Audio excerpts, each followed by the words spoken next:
Marianne. Lequel de nous deux commence? Alors déjà, un mot à dire, hein. déjà il faut que vous sachiez que d'abord il n'y a pas que le code civil, hein, des codes il y en a des dizaines puisque ça, je veux dire, il y a, voilà. Et puis chaque année, voire quasiment tous les 3 mois, ces codes en fait deviennent totalement obsolètes puisque les lois changent tout le temps. Qu'est-ce qu'on en fait? On les met à la poubelle et on en rachète un autre. Nos poubelles, je vous rappelle, vont à l'incinération puisqu'on en parlait tout à l'heure. Donc en réalité, les codes que l'on jette sont de toute façon brûlés. Et un code n'est pas un livre. Un code est un outil de travail. C'est l'équivalent d'un annuaire, si vous voulez, pour ceux qui s'en souviennent, parce qu'on a des jeunes avec nous. Je pense qu'un annuaire, je suis même pas sûre qu'ils sachent ce que c'est.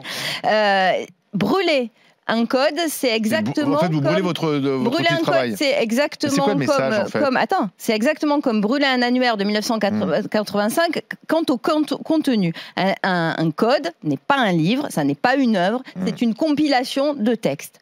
Après, quel est le symbole? Eh bien, je pense que vous avez tous vu les images des salariés de chez Michelin quand ils ont brûlé leurs pneus, par exemple. Là, il s'agit de la même chose, c'est-à-dire des avocats qui brûlent leur outil de travail pour montrer que leur profession est en danger. Le symbole s'arrête là.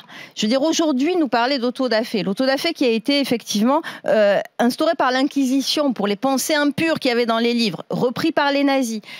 Les livres qu'on a brûlés à l'époque, c'était des œuvres. Un code qui soit civil ou autre, n'est pas une œuvre, c'est un objet et il n'a pas plus de valeur qu'un annuaire.